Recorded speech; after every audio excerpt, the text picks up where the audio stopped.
Looking for a place to get away and enjoy nature? Wanting to learn more about the different Arizona habitats and living a greener lifestyle?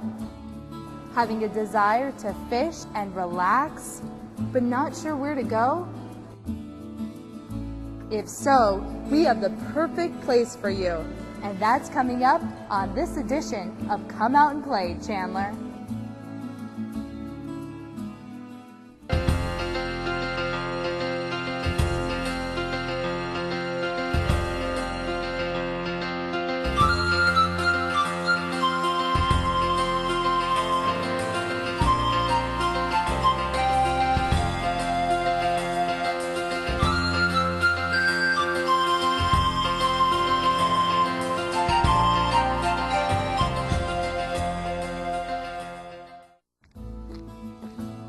Everyone, welcome to Come Out and Play, Chandler. I'm Lisa Aquafreda. Well, I don't know about you, but I needed a break from the city, so I came here to Southeast Chandler, to Veterans Oasis Park, to take a break from it all and relax.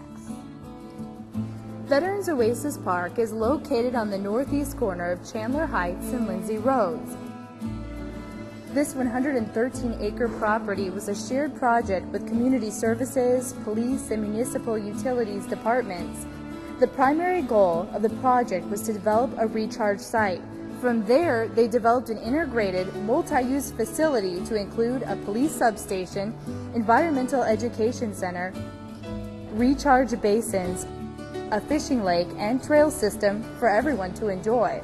A number of years ago, the municipal utilities department decided they needed an area in Southeast Chandler that would serve as a recharge facility, an area where reclaimed water could be pumped into basins and allowed to leach down into the aquifer, the Earth's crust, so that it could be, again, part of the water cycle.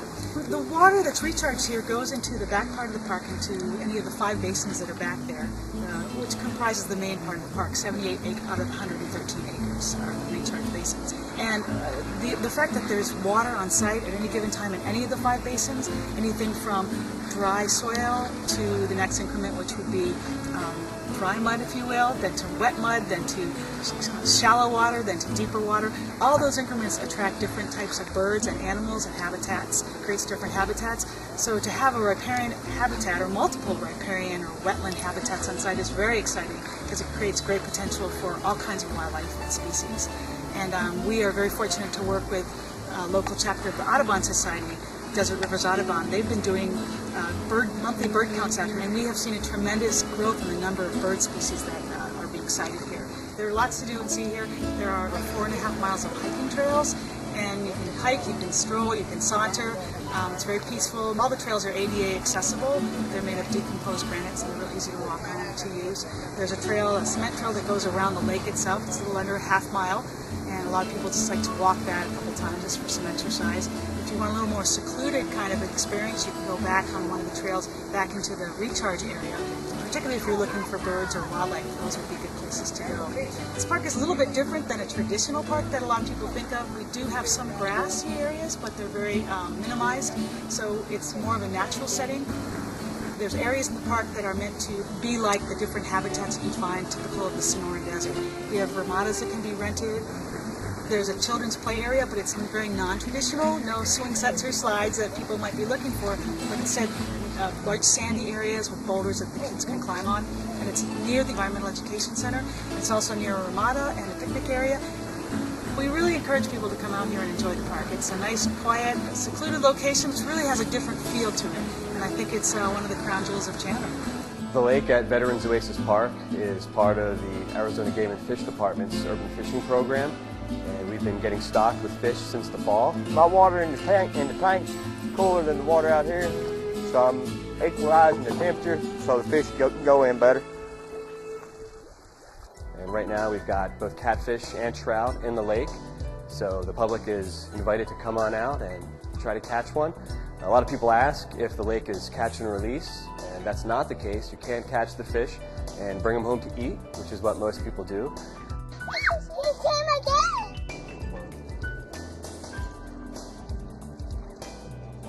Another one! We're here at the park to have fun, but there are rules we need to follow.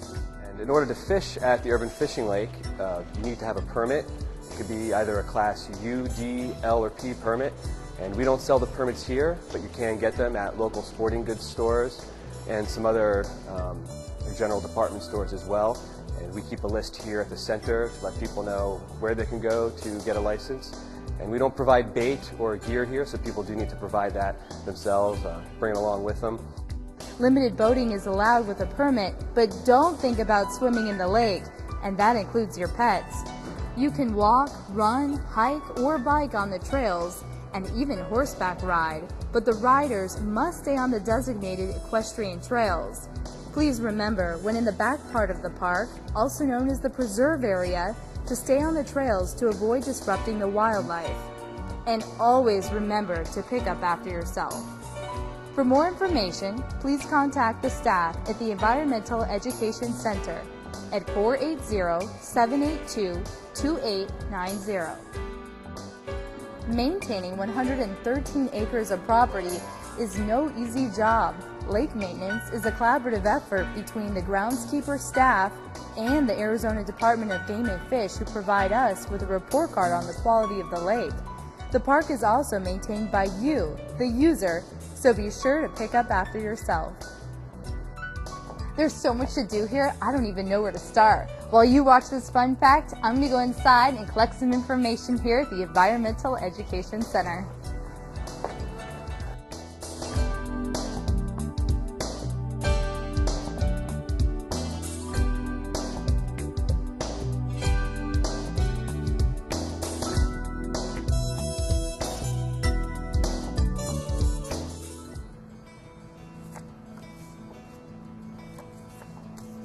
Look at all of this. So much to do and see here, and the staff is so friendly. So if you have any questions about the wildlife you saw, just go to the front desk and ask. They have lots of information at their fingertips. The Environmental Education Center has a number of programs people can sign up for. There's exhibits, displays, and at your own leisure, you can learn more about being green. You can also visit the nature store and pick up some things to help you learn more about Arizona and how to live a green lifestyle. We took our time and selected items that would be great. So we have a lot of books that are related to Arizona wildlife and nature. We also have a lot of items that you can't find anywhere in Arizona, and mostly you can find them online, like the reusable sandwich wraps and the stainless steel water bottles with our logo on them. So a lot of these things are great for gifts or just throughout the year. And a lot of these things we use in our programs, like the books we do use in our story time, and the reusable lunch items. We have a display on a waste-free lunch, so they can buy a lot of the items that they see on display here. So the Environmental Education Center has 6 different snakes on display. We've got 5 of them from the Arizona Herpetological Association. They're very kind in donating those to us.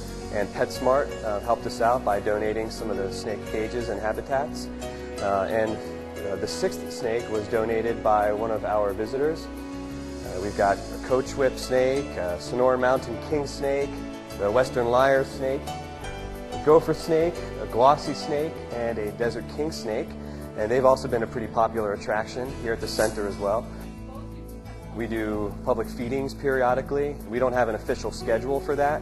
But generally what happens is if a class is letting out and we've got a good number of people here at the center, I'll warm up their food and pull a snake out of its cage and feed it so people can watch how it eats. And it's a pretty interesting spectacle. Kids love it. You'd be surprised at what a kick they get out of it. At the Environmental Education Center, we try to lead and educate by example. So of course we're very, very big on recycling here, and have recycling cans next to every trash can within the building, and we encourage our guests to recycle as much as possible. If you look into how much trash a child produces within a school year, it's amazing with the sandwich bags and the paper lunch sacks. So we created a display that shows people how to buy all reusable products like the sandwich wraps, the stainless steel water bottles, and buying things like glass containers and Tupperware. So everything comes home with the child, and there's a lot of benefits to that, especially the environmental benefit. It's very easy, very inexpensive once you buy the products. Along those lines of solid waste and recycling, we worked together with the city's solid waste division to put on a composting workshop, which is another great way for people to reduce the flow of waste out of their homes. Scats of North American wildlife? Time to investigate while you watch this fun fact.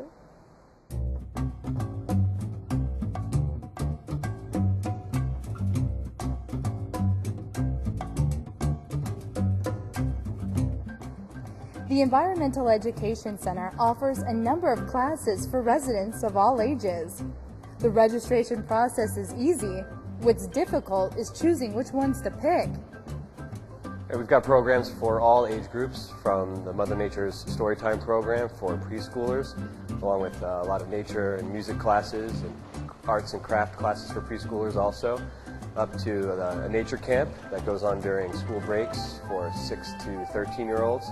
We've got after-school classes for kids in that age range also. We've got a volunteer program for teenagers and a slew of classes for teens and adults in astronomy, bird watching, nature photography, etc. So some of our programs take place on a monthly basis, such as the Moonwalk and the monthly bird walks, which have been some of our most popular programs so far. The Moonwalk is one evening a month from roughly 6 to 8 o'clock p.m. and we take a nighttime walk through the park and explore nature at night, and then we get out a couple of telescopes and look at the moon and usually one or two planets and whatever else we can see in the night sky. And the monthly bird walks are the first Saturday of every month. Those are from October through March, from 8 o'clock a.m. until noon. Throughout the year, we have a lot of special events, such as the Puppet Show, which is put on by the Great Arizona Puppet Theater, and that one has been very popular with parents and their children. We also have things like animal-themed movies, nature walks for families, pajama nights, pajama parties, and as we approach our first year anniversary, we're looking ahead to the next year, and some exciting programs that we are in the process of planning right now are eco-friendly birthday parties for parents as an option to throw for their own children, some camping experiences, some overnight camping experiences on our own property, more puppet shows, and definitely more programs as families tell us what they'd like to see here. We have over a dozen different instructors that we work with here at the Environmental Education Center because Daniela and I and the staff can't do all the classes, so we really rely on them heavily in order to be able to provide such a wide variety of the classes that we have. A lot of people have come to us just in person and expressed interest in working here and teaching classes, and oftentimes from word of mouth as well.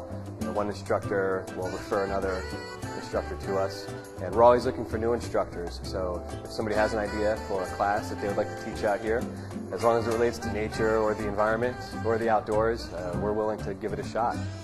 And we also work with the Desert Rivers Audubon Society, and our liaison there is Chris Hammers, who has taught bird watching classes here, and she helps organize the monthly bird walks, which are led by volunteers from the Desert Rivers Audubon Society.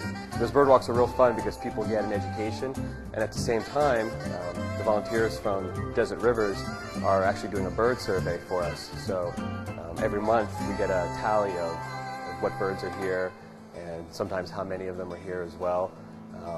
And we've seen things like ospreys, kestrels, a variety of different hawks, a lot of waterfowl, cormorants, cranes, and black-necked stilts.